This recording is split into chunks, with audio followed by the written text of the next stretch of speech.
మిమ్మల్ని ప్రభుత్వ పాఠశాలలకు పంపించిండ్రు అని అంటే ఆర్థికంగా వాళ్ళు బలహీనంగా ఉండడమో లేదా గ్రామాలలోనే లేదా ప్రభుత్వ పాఠశాలలో చదివించాలనే పట్టుదలను నాకు తెలీదు. ఏది ఏమైనా ప్రైవేట్ పాఠశాలలతో పోటీపడి ప్రభుత్వ పాఠశాలలో చదువుకుంటున్న మీరు ఈ రకంగా రాణించడం ఇది ప్రభుత్వానికే గర్వకారణము.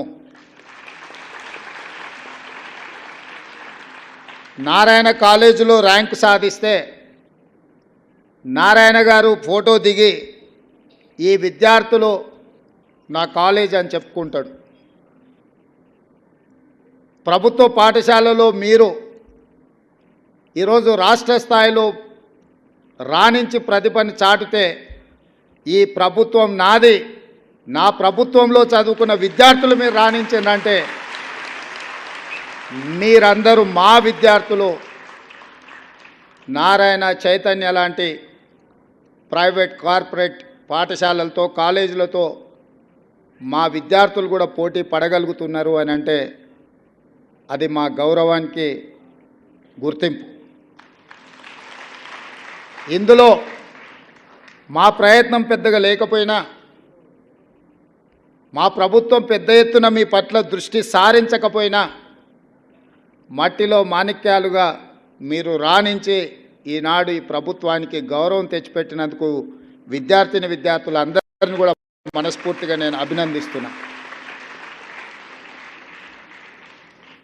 ఈరోజు ఈ దేశంలో ఐఏఎస్లైనా ఐపీఎస్లైనా ఐఎఫ్ఎస్లైనా వివిధ ఉన్నతాధికారులు మా ప్రభుత్వంలో పనిచేస్తున్న వాళ్ళు నన్ను కలవడానికి వచ్చినప్పుడు వాళ్ళతో మాట్లాడుతున్న సందర్భంలో నేను వాళ్ళని అడుగుతుంటాను, మీ స్కూల్ ఎడ్యుకేషన్ ఎక్కడా, మీ కాలేజ్ ఎడ్యుకేషన్ ఎక్కడా.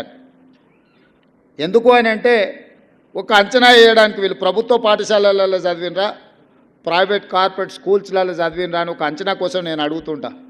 90% ఐఏఎస్ ఐపీఎస్లు ప్రభుత్వ పాఠశాలలలో చదువుకున్న వాళ్ళే ఎన్నికవుతున్నారు. అదేవిధంగా రాజకీయ నాయకులు ముఖ్యమైన హోదాలలో రాణించిన వాళ్ళు ఈ దేశం మొత్తం మీద చూడండి. నిన్న ప్రమాణ స్వీకారం చేసిన నరేంద్ర మోడీ గారు కావచ్చు, 12 తారీఖు నాడు ప్రమాణ స్వీకారం చేయబోయే నారా చంద్రబాబు నాయుడు గారు కావచ్చు, డిసెంబర్ 7, 2023 నాడు ప్రమాణ స్వీకారం చేసిన మీ రేవంత్ అన్న కావచ్చు,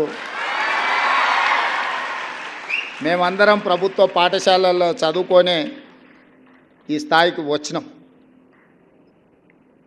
మేము ఈ స్థాయికి రావడానికి కారణం మా తల్లిదండ్రుల కంటే కూడా ఆ పాఠశాలల్లో చదువులు చెప్పిన గురువులదే.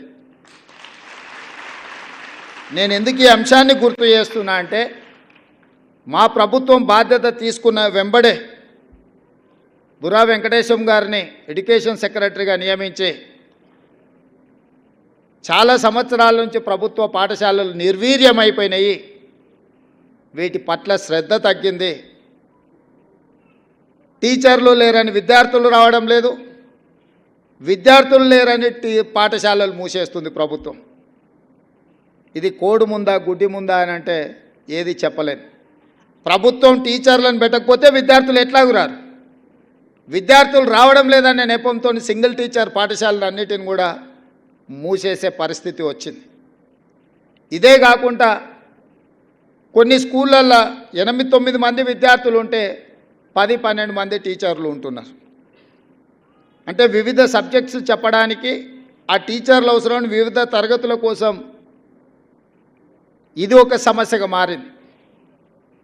వీటన్నిటినీ దృష్టిలో పెట్టుకొని తక్షణమే మెగా డిఎస్సి నోటిఫికేషన్ ఇవ్వాలి. సింగిల్ టీచర్ స్కూళ్ళను కూడా ముయ్యడానికి వీల్లేదు.